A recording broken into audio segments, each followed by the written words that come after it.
2024년 12월 베트남 하노이 삼성전자 법인 회의실에 긴급 공문 한 장이 도착했습니다. 2025년 1월 1일부터 법인세 실효세율을 15%로 조정합니다. 짧은 문장이었지만 그 의미는 가볍지 않았습니다. 17년간 30조 원을 투자한 삼성. 베트남 전체 수출의 25%를 책임지는 삼성. 16만 명을 직접 고용한 삼성. 그 삼성에게 베트남 정부가 세금을 올린 겁니다. 한국에서는 난리가 났습니다. 베트남이 삼성을 배신했다. 은혜를 원수로 갚는다. 유튜브에는 삼성 철수, 베트남 경제 붕괴라는 영상이 쏟아졌습니다. 조회수는 수십만을 넘었고 댓글에는 분노가 가득했습니다. 하지만 이 이야기에는 우리가 모르는 반전이 숨어 있습니다. 세금을 올린 건 베트남만이 아니었습니다. 인도도 그랬고 유럽도 그랬습니다. 심지어 한국도 마찬가지였습니다. 도대체 무슨 일이 벌어진 걸까요? 이건 단순한 세금 인상이 아니었습니다. 글로벌 경제 질서의 대전환이었습니다. 그리고 그 한가운데 삼성이 서 있었습니다. 오늘 우리는 이 사건의 진실을 파헤쳐 보겠습니다.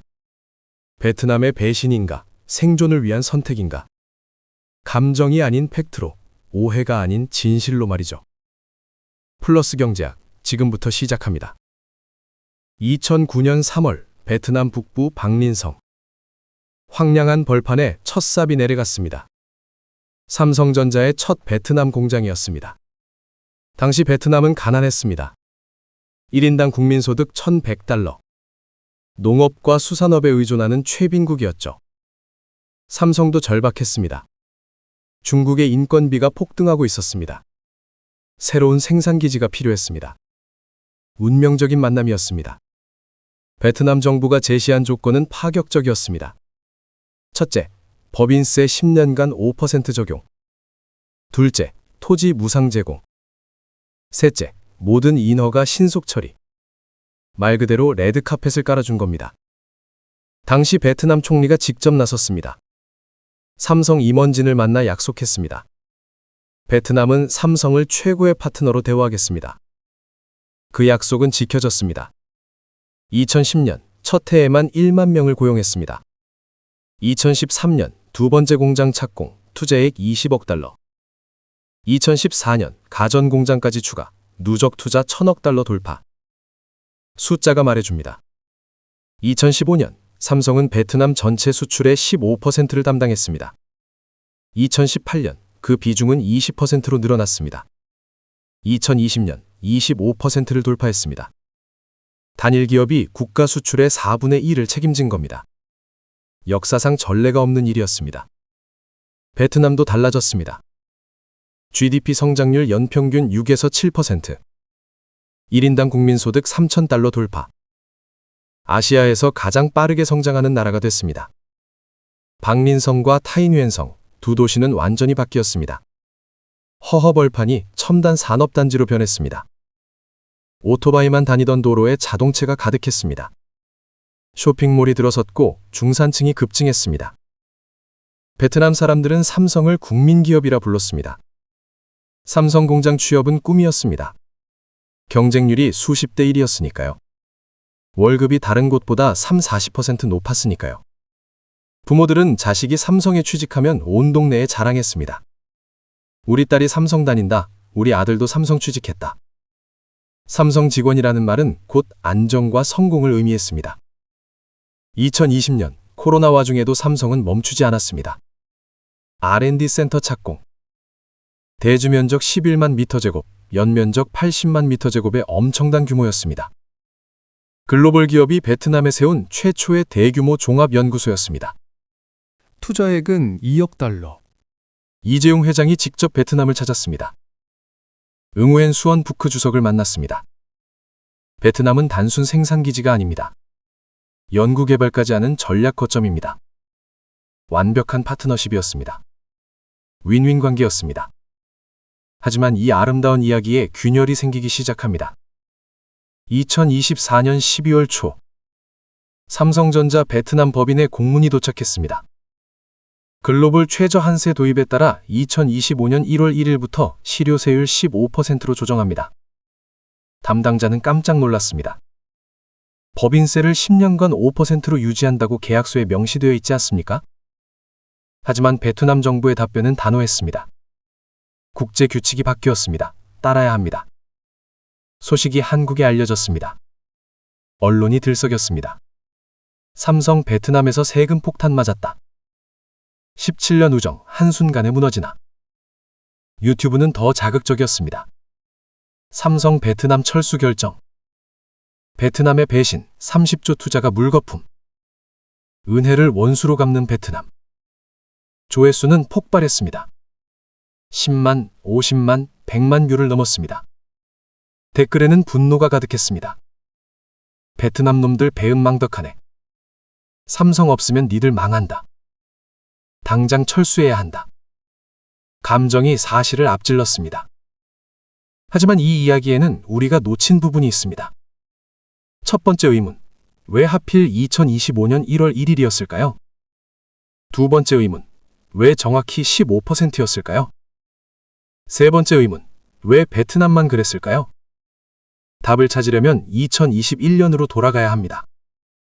2021년 11월 8일, 파리 OECD 본부. 역사적 합의가 이뤄졌습니다.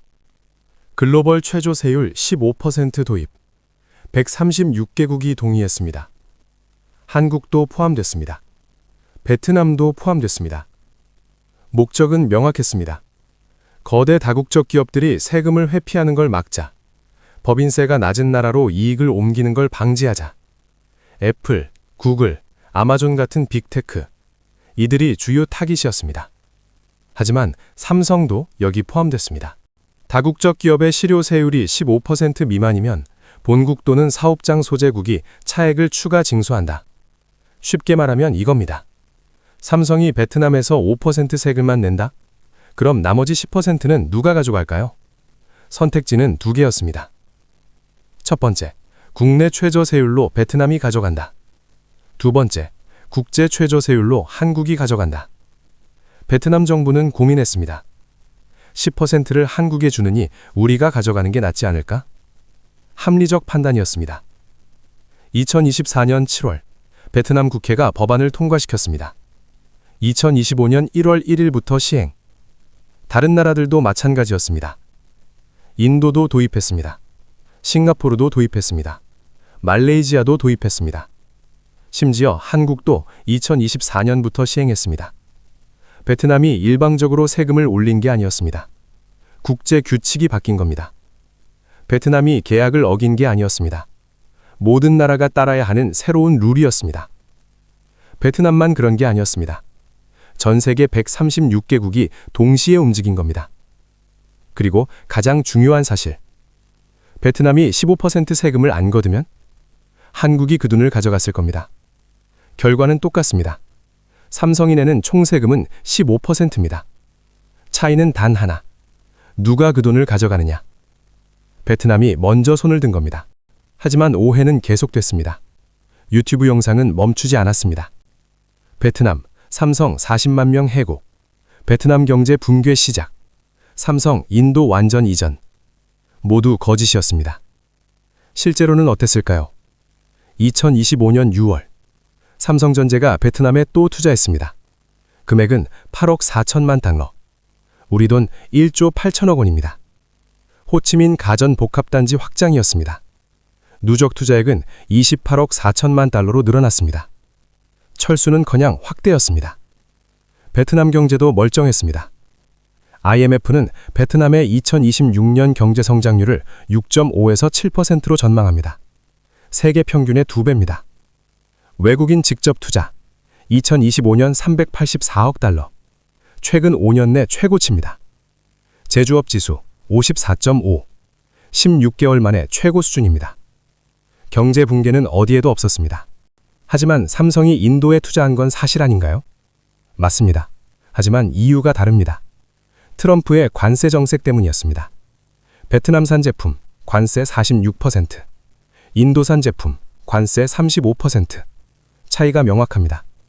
삼성의 전략은 철수가 아니라 분산이었습니다. 베트남, 인도, 멕시코, 삼각 생산 체제를 구축한 겁니다. 한 곳에 의존하는 위험을 줄이는 거죠. 베트남도 노력했습니다. 베트남 정부도 가만히 있지 않았습니다. 지원 기금을 설립했습니다. 삼성을 포함한 주요 기업들에게 보조금을 제공하기로 했습니다. 15% 세금을 걷지만 다른 방식으로 보상하는 겁니다. R&D 센터 건설 지원, 인프라 확충, 인력 교육 프로그램. 베트남도 삼성이 중요하다는 걸 알고 있었습니다. 진짜 문제는 세금이 아니었습니다. 진짜 문제는 세 가지였습니다. 첫째, 푼 생산비 상승. 베트남 최저임금이 5년간 거의 2배로 올랐습니다.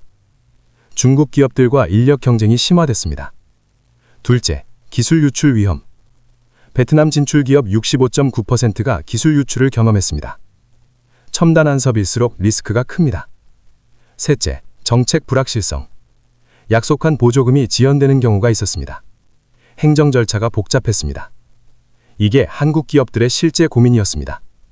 산업연구원 조사 결과 베트남 진출 기업 343개 중 20.7%가 5년 내 철수 고려 답변.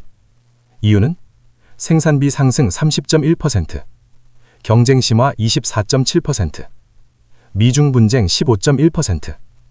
세금은 주요 이유가 아니었습니다. 가장 큰 피해자는 누구였을까요? 베트남에서 성실히 사업하는 한국 중소기업들이었습니다. 삼성이 철수한다는데 우리 회사는 괜찮나요? 한국 투자자들의 문의가 쏟아졌습니다. 베트남 사업을 망설이게 됐습니다. 양국 관계에도 금이 갔습니다. 베트남 국민들은 당황했습니다. 우리가 뭘 잘못했나요? 신뢰가 흔들렸습니다. 2026년 2월, 삼성은 여전히 베트남에 있습니다. 16만 명을 직접 고용하고 있습니다. 베트남 수출의 25%를 책임지고 있습니다. 베트남 경제는 견고합니다. 6.5% 이상 성장하고 있습니다. 외국인 투자는 역대 최고치입니다. 경제 붕괴는 어디에도 없었습니다.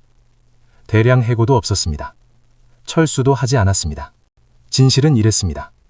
국제 규칙이 바뀌었고 베트남이 그 규칙을 따랐으며 삼성은 그에 맞춰 전략을 조정했습니다. 비즈니스였습니다. 배신이 아니었습니다. 이제는 한 나라만 보면 안 됩니다.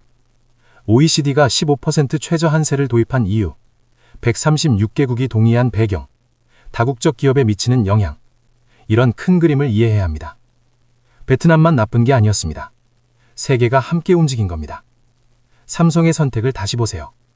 베트남에서 철수한 게 아니라 인도와 멕시코를 추가한 겁니다. 한 곳에 의존하지 않습니다. 리스크를 분산합니다. 변화에 빠르게 적응합니다.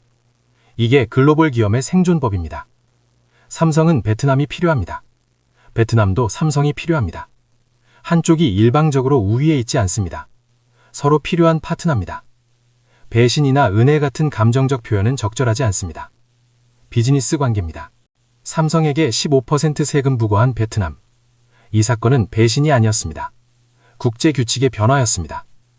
생존의 문제도 아니었습니다. 적응의 과정이었습니다. 진짜 위협은 세금이 아니라 가짜 뉴스였습니다. 진짜 피해는 삼성이 아니라 양국 관계였습니다. 다음에 자극적인 제목을 보면 잠시 멈추세요. 이게 정말 사실일까? 다른 관점은 없을까? 전체 맥락은 무엇일까? 이렇게 질문하세요. 그게 성숙한 경제 시민의 자세입니다. 오늘 영상이 도움이 되셨다면 좋아요와 구독 부탁드립니다. 감사합니다.